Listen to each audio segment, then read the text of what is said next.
¿Cuántos de ustedes han escuchado esta frase de tienes que tomar el toro por los cuernos? ¿Les ha tocado?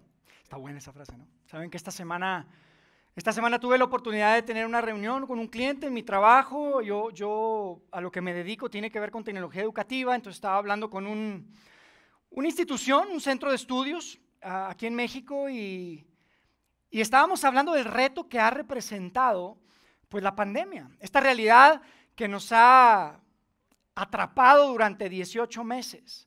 Y cómo ha sido difícil para los maestros, para los alumnos. Acá, si tú estás estudiando, estás en la universidad, seguramente sabes de lo que estoy hablando. Se ha convertido en un gran reto y la persona con la quien yo estaba hablando me decía, no, mira, Yair, pero aquí tomamos el toro por los cuernos. Y es que vivimos en un mundo que nos invita, nos grita que tenemos que tener control de nuestro mundo, que tenemos nosotros el control de nuestro destino. Tenemos que hacer lo que tengamos que hacer para controlar nuestro destino. Pero ¿qué pasa? ¿Qué pasa cuando las cosas parecen estar totalmente fuera de control? ¿Qué pasa cuando no sabes qué va a pasar en tu vida? ¿Qué va a pasar en tus relaciones? ¿Qué va a pasar en tu economía? ¿Qué pasa cuando no sabes qué va a pasar y lo que sea que va a pasar definitivamente no está en tus manos? Saben, honestamente para mí este es un tema que, batallo con este tema, la verdad, porque yo tengo una tendencia hacia el control, para ser súper transparente con ustedes. A mí no me gusta cuando las cosas no salen como yo las planeé. No me gusta cuando las cosas se desvían de su rumbo original. Y como les decía hace un momento, yo creo que los últimos 18 meses, este año y medio, vaya que las cosas se han desviado de su rumbo. Yo creo que estás de acuerdo conmigo. Una pandemia, una economía frágil que no sabemos cómo va a estar en los próximos meses. Una situación complicada con nuestro gobierno, con nuestra economía. Y no solamente es en nuestro país, ustedes saben, no necesitas ir muy lejos. Hoy en día te llega la información y sabes que en otras partes del mundo se están viviendo cosas terribles, cosas difíciles, en Afganistán, en Haití. Y sí es como que hay un tren que nos está pasando por encima en nuestra vida. Y por eso quiero hoy y la próxima semana hablar de un tema que definitivamente estoy seguro que es lo que el mundo necesita, y es un tema que tiene que ver con esperanza, porque yo creo que la palabra y el mensaje que el mundo necesita escuchar hoy en día es que Dios aún tiene el mundo en sus manos. Eso es lo que haremos hoy y la próxima semana. Y sabes, una de las escenas más dramáticas en lo que hoy conocemos como el Nuevo Testamento, y de hecho yo creo que en toda la narrativa bíblica, es una escena en la que Jesús estaba con sus amigos más cercanos, los discípulos, los conocemos como los discípulos, y estaban celebrando la Pascua. Estaban celebrando la Pascua en Jerusalén. Y tienes que saber que la Pascua para ellos era como el día de independencia para nosotros. Porque el pueblo hebreo había sido esclavo por muchos años y esa noche recordaban y celebraban la libertad que lograron de los egipcios. Te cuento la historia así súper rápido. El pueblo de Israel vivieron 400 años como esclavos en Egipto. Y ellos pedían y rogaban a Dios todo el tiempo que les trajera libertad, porque estaban oprimidos, no la estaban pasando bien. Y aparentemente por 400 años sus oraciones no fueron escuchadas, y esto es importante. Parecía que sus oraciones no fueron escuchadas, pero llegó un día en el que Dios envía a un hombre llamado Moisés, un gran líder que se levanta y les dice una noche, una tarde, bueno, ¿saben qué? Prepárense. Mañana nos vamos, mañana seremos libres. Y yo creo que todos se quedaron, ¿cómo así? Como dicen los colombianos, ¿verdad? ¿Cómo así? Pues así, nos vamos. Entonces les dice, lo único que tienen que hacer, el mensaje de Dios para ustedes es el siguiente: hoy en la noche van a hacer una carne asada. Y esa carne tiene que ser de cordero. Y lo pueden hacer, tú sabes, un rack de cordero a las finas hierbas, como ustedes quieran. Eso no es lo importante. Dios les dice que lo importante es que cuando vayan a sacrificar al animal, ustedes van a tomar la sangre de ese animal y van a pintar el marco de la puerta de sus casas. ¿Cómo? Sí. Quiero que tomen la sangre del animal que van a sacrificar y que pinten con esa sangre el marco de las puertas de su casa. Porque esta noche Dios va a enviar un mensajero. La narrativa bíblica lo llama el ángel de la muerte. Y ese mensajero va a venir a golpear duramente la tierra de Egipto. Se va a llevar la vida de cada hijo mayor de cada familia de esta nación. Pero si el ángel ve que hay una puerta pintada de rojo con la sangre del cordero, lo que va a hacer es que va a pasar por alto tu casa y serán cubiertos, serán protegidos. De hecho, eso es lo que significa la Pascua, pasar o saltar. Entonces, sus casas que estaban pintadas fueron pasadas por el ángel de la muerte. Amigos, en otras palabras, de forma muy simple y básica, lo que Moisés le estaba diciendo al pueblo hebreo era: solo tienen que hacer una cosa, tienen que confiar. Tienen que confiar en Dios. ¿Cómo que pintar? Si quiero que confíen en Dios. Mañana nos vamos.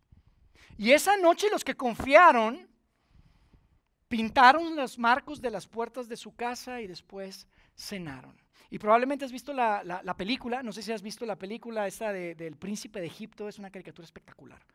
Si no lo has visto te la recomiendo, pero esa noche vino el mensajero de Dios y al otro día el pueblo de Israel fue liberado. El faraón dijo: lárguense.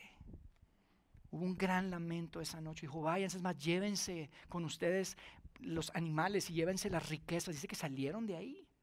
Eso es lo que estaban celebrando esa noche Jesús y sus discípulos. Pero este momento era unos 1400 años después de que esta escena que te acabo de describir sucedió. Y saben, aunque esto era algo que sus amigos y sus discípulos ya habían hecho con Jesús en tiempo anterior, porque ya tenían años que estaban viviendo juntos, que estaban trabajando juntos, de hecho más bien, estaban trabajando juntos, su ministerio ya tenía algunos años, entonces ya habían pasado Pascuas juntos. La realidad es que esta vez era diferente. Esta ocasión era muy diferente. Porque en esta ocasión, en un giro inesperado de toda la situación alrededor de Jesús, Jesús ya no era conocido, identificado como ese gran ícono, ese orador increíble que sanaba a las personas y que multiplicaba el alimento. En este momento no. En cuestión de días, las cosas se habían revertido por completo. Inclusive había rumores de que lo querían arrestar. Había rumores de que querían arrestar a Jesús en ese momento. Los discípulos tenían mucho temor, estaban muy nerviosos. Y encima de todo esto Jesús está hablando y empieza a hablar con sus discípulos acerca de su muerte. Les dice: me van a arrestar y voy a sufrir. Y ellos, yo creo como nosotros, su mentalidad era muy parecida. Jesús, ¿de qué estás hablando? No digas eso. Si Dios está contigo, las cosas van a salir bien. Si tú eres el enviado de Dios, así no va la historia. Porque Jesús ya les había dicho que cuando fueran a Jerusalén, la cosa se iba a poner fea. Ya se los había dicho. Pero ellos, yo creo, obviamente escucharon y dijeron: Jesús, si ya sabes que la cosa se va a poner fea a Jerusalén, ¿para qué vamos para allá? Pero Jesús le dijo: vamos a Jerusalén. Y entonces estaban ahí. Estaba atardeciendo y Jesús decide enviar a 2 de sus discípulos con un hombre que les iba a preparar, les iba a prestar un lugar donde iban a celebrar la Pascua, donde iban a celebrar esta última cena. Esta última cena en donde iban a estar juntos. Hay unas narrativas que nos detallan que fue Juan y Pedro los que fueron con este hombre. Jesús ya había preparado todo para la cena. Jesús ya tenía todo listo, pero como no quería que nadie se enterara por la situación que les estoy comentando, solo manda a 2. Y entonces estaban en las afueras de la ciudad y terminan entrando ya que empezó a oscurecer. y entraron a la ciudad, una situación muy diferente a la que habían vivido unos días antes. Es increíble, pero la historia nos da tal detalle. Este es un jueves. Esto que les estoy platicando es un jueves. Y el domingo anterior, Jesús también había entrado a Jerusalén y lo habían recibido con bombo y platillo. De hecho, con unas palmas. Lo recibían y decían, Hosana, bienvenido. Es lo que hoy conocemos hoy en día como el Domingo de Palmas. Ese día se celebra, eso fue unos días antes.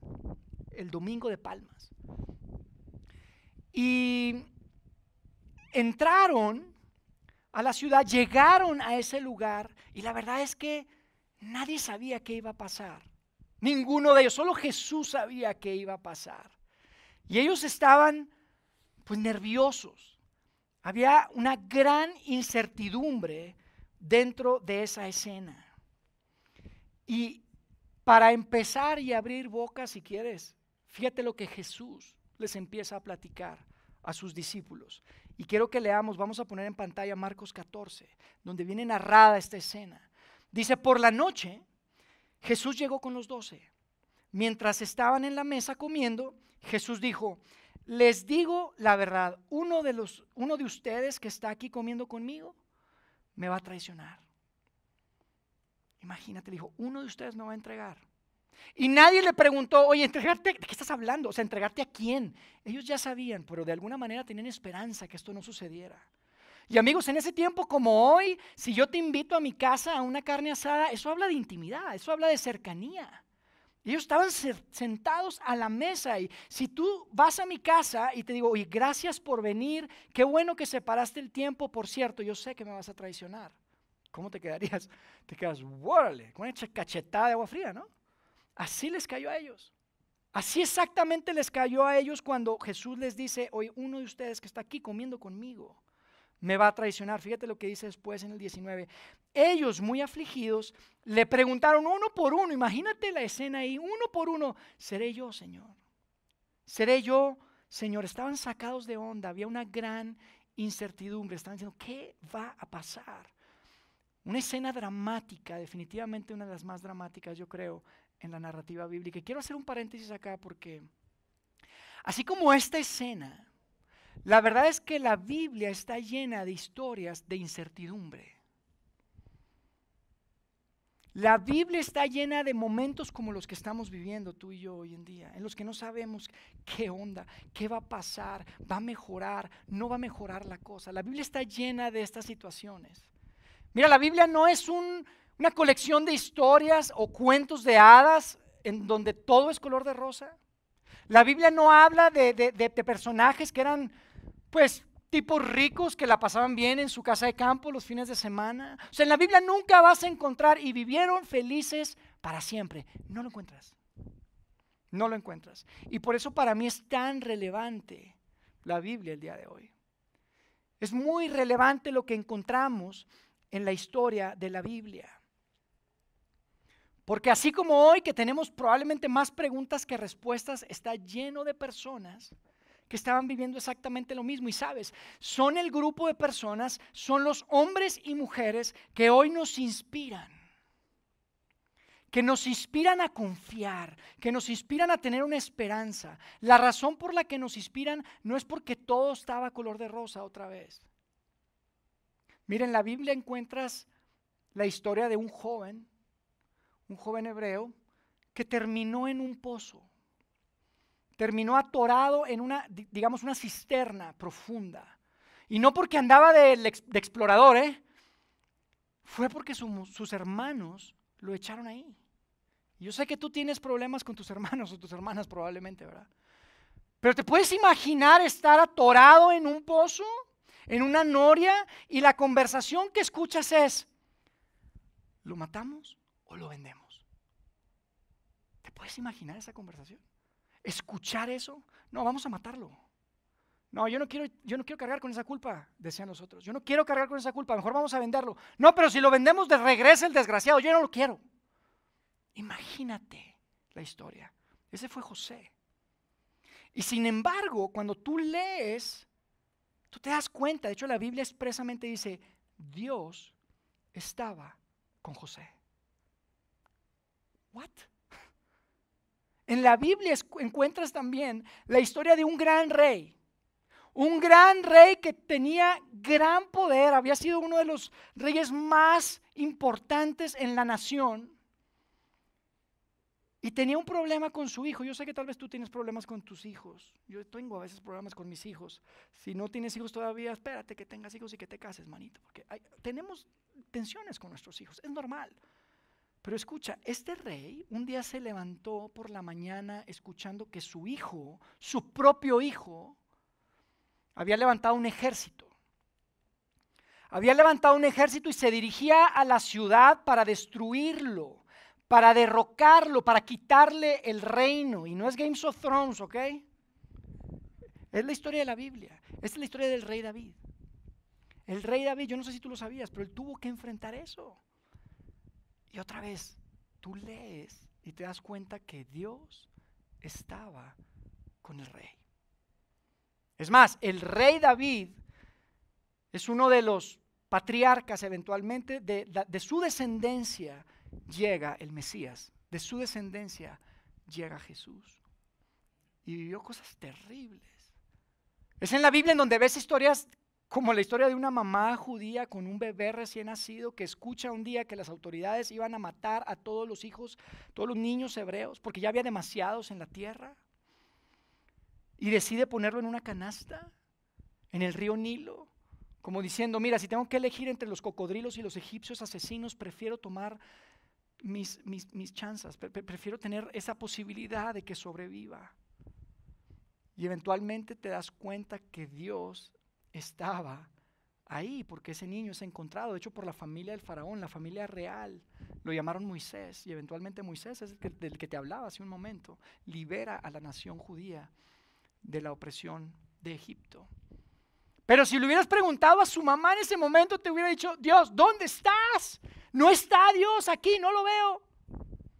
Lo mismo pasó con otro bebé en el primer siglo, que prácticamente enfrentó lo mismo, porque un gobernador llamado Herodes escuchó por ahí que había un rumor de que había nacido un hombre, un niño que se iba a convertir en el rey de los judíos y él no iba a compartir su reino con nadie, y entonces exterminó por completo una generación de bebés. Un día que hoy tradicionalmente conocemos como el Día de los Inocentes, pero hubo un gran lamento. Hubo gran llanto en la tierra, y sin embargo vemos que ese bebé junto con sus padres escapó a otro país, de hecho a Egipto, y Jesús, que era ese bebé, sobrevivió. Tú y yo conocemos la historia. Pero mira, de una manera en la que tú y yo no podemos entender, tú puedes ver una y otra vez a través de las historias bíblicas que Él, Dios, sigue teniendo el mundo en sus manos. Quiero seguir leyendo ahí en el pasaje, en el verso 22, lo vamos a poner en la pantalla. Fíjense la escena, estamos en esta celebración de la Pascua. Dice, mientras comían, Jesús tomó el pan y lo bendijo. Luego lo partió y se lo dio a ellos, diciéndoles, tomen, esto es mi cuerpo. De alguna manera le estaba diciendo, muchachos, esto no es lo que ustedes creen. Yo sé que ustedes tienen desde niños celebrando la Pascua y partiendo el pan y recordando aquella noche en la que el ángel de la muerte pasó por alto las familias y las casas judías, pero a partir de hoy, cada vez que ustedes celebren esto, van a celebrar una especie de libertad completamente diferente, una libertad que va mucho más allá de la libertad de la que disfrutaron sus antepasados, una libertad interior.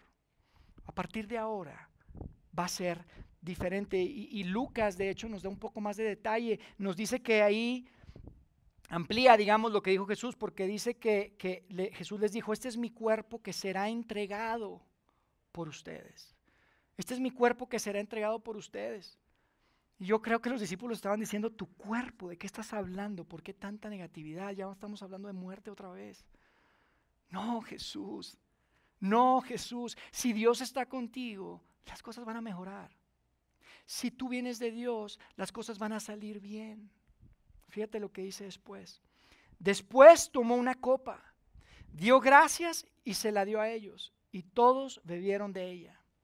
Y luego en el verso 24 dice que les dijo, esto es mi sangre del pacto, que es derramada por muchos, les dijo. Amigos, Jesús les estaba adelantando lo que ellos iban a experimentar unas horas después. Porque ellos iban a experimentar, iban a ver, iban a ser testigos del arresto de Jesús. Iban a ser testigos de un juicio injusto. Iban a ser testigos de una tortura injusta y eventualmente de un Jesús ejecutado en una cruz. Eso es lo que iban a ver en unas horas después de esta escena. Y después de la cena, después de que Jesús les dice todo eso, se fueron a un lugar que conocemos y que identificamos como el huerto de Getsemaní, el jardín de Getsemaní, donde fue ahí donde eventualmente lo arrestaron. Pero en el camino, cuando van en el camino, es como que Jesús dice, oye, tengo otra mala noticia para ustedes. Porque si bien les dije que uno de ustedes me va a entregar, les tengo que decir otra cosa. Y fíjense lo que les dice en el verso 27. Dice, todos ustedes me van a abandonar. Wow, todos ustedes me van a abandonar. Porque está escrito, heriré al pastor y se dispersarán las ovejas. Pero después que yo resucite, les dijo, iré delante de ustedes a Galilea. Y amigos, esto es algo que nunca habían entendido. No era la primera vez que lo escuchaban. Jesús les había dicho, yo soy la resurrección y la vida. Jesús les había demostrado un montón de cosas, pero era como si les entraba por una oreja y les salía por otra. No entendieron esta parte de yo resucitaré. Era un concepto que pues no lo puedes entender. ¿Cómo? ¿Cómo que vas a resucitar? Nadie puso atención a eso. Y ahí estaba Pedro. Y si tú sabes algo de Pedro, has leído algo de Pedro, sabes que este era un hombre echado para adelante, era un hombre movido, era agresivo, era así. Y le dice, oye, Jesús ya estuvo de hablar de muerte y hablar de traición, ya estuvo. ¿Por qué tanta negatividad? Eso no va a pasar. Y yo me imagino a Pedro ahí diciéndole, yo no lo voy a permitir. Fíjate lo que le dijo después, le dice, aunque todos te abandonen, en el verso 29, yo jamás lo haré, le dijo Pedro. Jesús no lo vamos a permitir. La historia no va a terminar así. Tú eres el Hijo de Dios, tú eres el Mesías, eres el Cristo. No puede terminar así la historia. Y ese hombre tan valiente, tan echado para adelante, después de unas horas, lo vemos echándose para atrás por completo. Porque hubo una niña de primaria que llegó a decirle, hey, yo lo vi con él. Yo lo vi con Jesús, ese que están allá juzgando, ese que van a azotar ahora, yo lo vi, él era un seguidor de él. Y Pedro lo negó no una, no dos, 3 veces. Ustedes conocen la historia, ¿no? Pedro lo negó 3 veces. La pregunta es, ¿tú qué harías? ¿Tú qué harías en una situación así? Tal vez estás diciendo, Yair, ¿qué quieres que hagamos con esta información? Está medio deprimente. ¿Qué quieres que hagamos con esto? Te voy a decir qué quiero que hagamos. Quiero que nos hagamos una pregunta. Una pregunta que es importante para ti y para mí el día de hoy. Y es importante hacernos esta pregunta en el contexto de lo que estamos viviendo. En medio de lo que estamos enfrentando. Ante la incertidumbre que estamos viviendo. De salud, claro.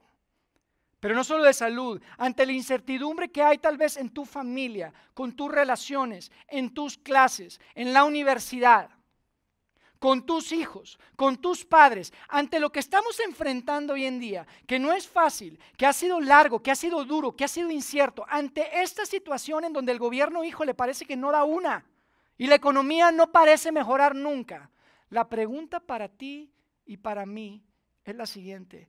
¿Puedes confiarle tu vida a Dios aunque no lo veas actuando? ¿Puedes confiarle tu vida a Dios aunque no hay la más mínima evidencia de que está actuando en tu vida? Aunque no hay la más mínima evidencia de que está actuando no solamente en tu vida, parece a veces en el mundo, por lo que estamos viendo. ¿Puedes confiarle tu vida a Dios? Esa es la tensión que yo quiero poner sobre la mesa para ustedes el día de hoy.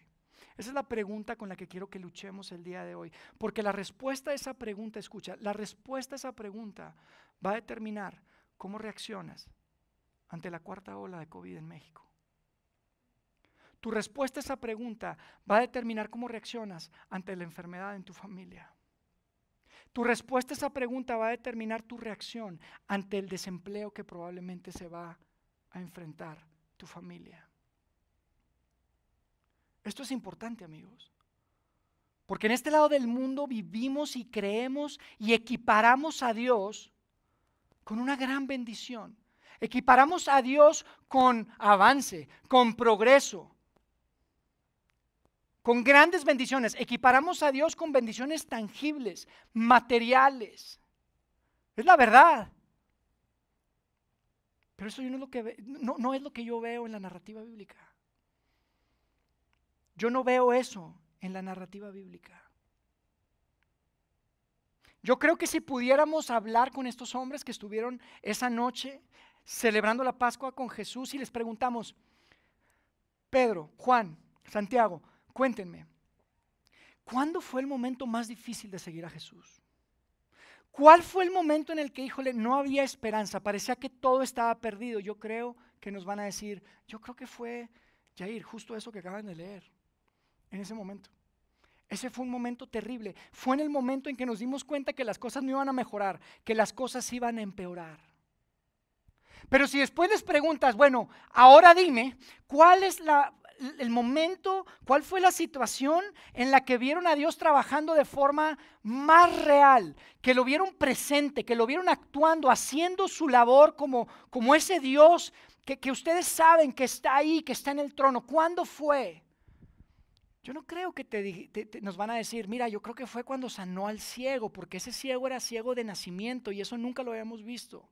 O sea, una sanidad de un ciego que nació ciego era imposible. Yo no creo que te dirían eso. Yo no creo que tampoco te dirían, fue cuando el paralítico, que tenía toda su vida sin poder caminar y de repente caminó. O yo tampoco creo que te va a decir, ¿sabes qué? Fue cuando Lázaro regresó de la muerte después de 4 días de estar encerrado, apestaba y lo vimos salir después de que Jesús lo llamó. Yo no creo que te dijeran alguna de esas momentos y situaciones en las que el poder de Dios fue revelado. Definitivamente creo que te dirían, ¿sabes qué? En retrospectiva, el momento en el que pudimos ver el trabajo de Dios fue ese mismo momento que te acabo de contar. Esa cena, ese momento en donde no sabíamos qué iba a pasar, esas horas en que lo arrestaron y había una gran incertidumbre. ¿Sabes por qué ese es el momento que nos responderían? Porque ahí es donde tú y yo podemos ver la más grande, la mayor obra de Dios en la humanidad, porque estaba preparando ejecutar ese plan que tenía desde antes de la fundación del mundo para salvar y para redimir a la humanidad. Ellos te dirían, sería ahí, sería ese mismo momento. Ese momento en que lo azotaron, ese momento en que después de que lo arrestaron todos corrimos, en ese momento viendo hacia atrás. Si me hubieras preguntado en ese momento, te hubiera dicho, ¿sabes qué? No valió la pena. Todos estos años nos equivocamos en seguir a este hombre, ya no se defendió, ya no la libró. Pero hoy, viendo hacia atrás, te puedo decir que ese es el momento en donde fue más evidente el trabajo de Dios y su actuar en nuestra vida. Y amigos, yo no sé por qué, pero de alguna manera tú y yo o crecimos o se nos ha formado esta idea que seguir a Jesús hace que la vida sea más fácil. Yo no sé por qué.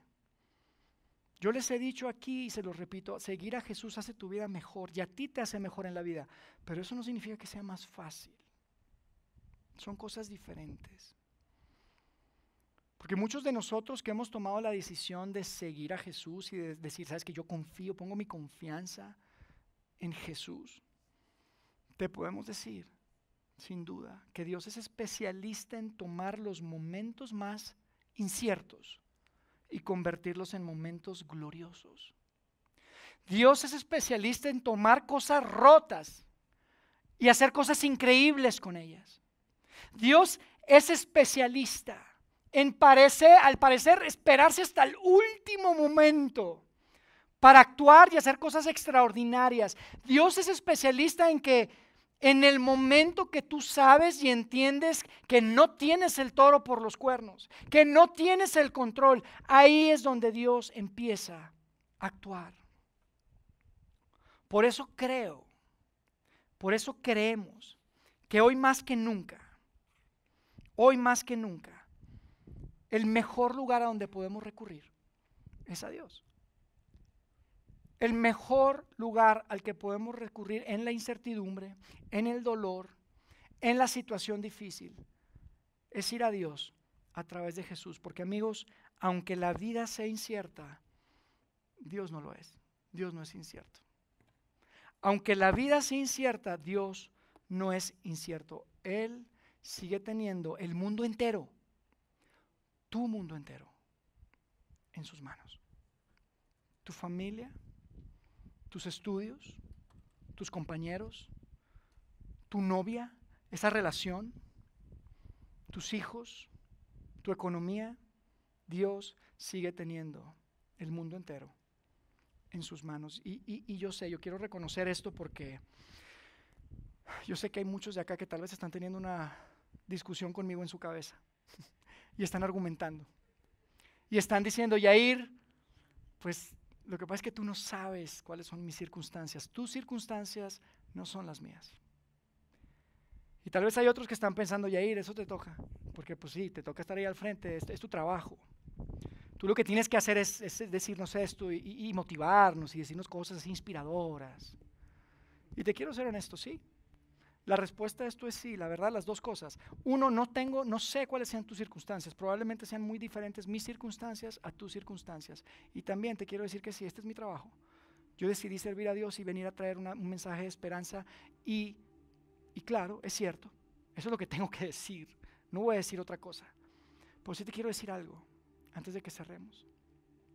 La razón por la que puedo pararme aquí al frente y decirte lo que te estoy diciendo y traer este mensaje y decirte que Dios no es incierto, no es porque mis circunstancias sean diferentes a las tuyas, no es porque es mi trabajo solamente, es porque yo puedo ver cientos de hombres y mujeres a través de textos que han sido preservados por miles de años, cómo pasaron por situaciones tan difíciles y nunca dejaron de creer y hoy nos inspiran. Es no solamente por estos hombres y mujeres del primer siglo, sino por no miles, no cientos, millones de personas que hoy en día están probablemente al otro lado del mundo. Y no nada más no la están pasando bien, la están pasando imposible, amigos. Y siguen creyendo, y siguen confiando. La razón y la base del mensaje que yo te traigo hoy es promesa, es gracias a promesas como la que Pablo les escribió a los romanos en el capítulo 8, 28 que quiero poner en la pantalla y quiero recordarte hoy. Dice así, y sabemos que Dios hace todas las cosas, hace que todas las cosas cooperen para el bien. Todas las cosas, ¿ok? No algunas sí y algunas no. Dice, hace que todas las cosas cooperen para el bien de quienes lo aman. De quienes lo aman. Vale la pena confiar en Dios. Aunque la vida es incierta, Dios no lo es. Él aún tiene el mundo entero en sus manos. Y sin importar que sea lo que estás viviendo, lo que estás atravesando, si es algo que tal vez para algunos pueda parecer sencillo o simple, pero para ti es tu vida entera, sea desaliento, sea desesperanza, sea enfermedad, lo que sea que estás pasando, yo te puedo garantizar que Dios sigue sentado en su trono y que Dios sigue teniendo el mundo entero en sus manos. Hoy yo quiero que cerremos con una canción. Quiero invitarle a la banda que por favor se prepare y puedan pasar. Pero no antes sin compartirles la historia detrás de lo que van a escuchar, porque saben, es una canción que escribió un amigo que vive en Atlanta. Él es parte de nuestra red de iglesias. Y en una ocasión estuvo acá en México y tuvo la oportunidad de quedarse en casa y esa ocasión yo le dije, Seth, él se llama Seth Condry, y Seth escribió la canción que van a escuchar y yo le dije, Seth, es una canción increíble, es una de mis canciones favoritas, cuéntame, ¿cómo fue que escribiste esa canción? Y su respuesta a mí me dejó en lágrimas. Y hoy voy a intentar hacer, créanme que ya lo practiqué, entonces no, espero no ponerme muy emocional. Pero me contó la historia de su hijo mayor. Y me dijo, Yair, tú sabes, yo soy un padre joven. Y mi hijo mayor fue diagnosticado con una una enfermedad muy severa de la piel llamada eczema. Y esa enfermedad, él sufre de una cantidad de llagas y de comezón que es incontrolable. Y me dice, Yair, tú sabes, uno nunca planea que algo malo le pase a sus hijos. Uno no espera, uno nunca sueña, ni siquiera en una pesadilla, que algo malo le vaya a pasar a tus hijos. Y nosotros probamos medicina tras medicina, doctor tras doctor, uno y otro, y su hijo batallaba mucho con su piel. Y se rascaba y le dolía y se abría llagas. Me dice, hubo una noche que estábamos mi esposa y yo en la cama y escuchamos el llanto de mi hijo en su cuarto. Y entonces fui. Y estaba rojo, su cara estaba hinchada, inflamada de tanto rascarse de la situación que estaba pasando. Dice, y le puse unos guantes y le puse un tape, no sabía más qué hacer. No sabía qué más hacer y estaban ahí y el niño estaba simplemente diciéndole, papi, ayúdame, porque no puedo más. Y eventualmente él se rompía los guantes para poder rascarse porque era insoportable. Y me dice, esa noche lo único que pude responderle a mi hijo es, hijo, no sé qué más hacer, no puedo hacer más, no sé qué más hacer. Dice, y salí a la sala de tele que está al lado de su cuarto. Y empecé a clamar a Dios como nunca lo había hecho. Y a pedirle que tuviera misericordia de mi hijo, que sanara y que quitara esa situación. Dice Yair, mientras yo estaba orando, escuchaba las patadas que le daba mi hijo a la pared, gritando, ayúdenme, ayúdenme. Y fue en ese momento que yo clamé a Dios y puse en manos de Dios mi hijo, que Dios me respondió con la canción que escribí y que hoy yo quiero que escuchen junto conmigo. Acompáñenme. Déjenme hacer una oración por ustedes y nos despedimos. Dios, gracias. Gracias porque no tenemos nada que temer, ya que tú estás con nosotros. Gracias porque a pesar de que tú no prometes evitarnos el dolor sí prometes estar a nuestro lado y sí prometes ayudarnos a través de él. Gracias por los hombres y las mujeres que en el primer siglo decidieron confiar en ti a pesar de que parecía imposible ver tu actuar alrededor de ellos. Decidieron confiar y hoy nos inspiran, Dios. Gracias por los millones de personas que hoy alrededor del mundo la están pasando tan difícil, pero deciden decir, yo confío en un Dios que es confiable y en quien vale la pena confiar. Un Dios que tiene el mundo en sus manos. Padre, toma nuestro mundo en tus manos. Y Señor, que no confundamos los golpes que la vida nos puede entregar y lo que la vida nos puede entregar a tu gran amor y tu misericordia y el acompañamiento que tú nos das en cada momento, en cada situación, en cada etapa de la vida. Y que cada persona que está acá, Señor, cada familia, Dios, que está aquí y que decide ser parte de nuestra comunidad y que pueda acompañarnos, pueda sentir de una forma muy palpable tu acompañamiento. Que sabemos que aunque probablemente no cambie la situación y que el COVID tal vez no se va a ir y que las deudas no van a desaparecer, que sí podamos enfrentarlas junto de tu mano, porque sabemos que eso lo cambia absolutamente todo.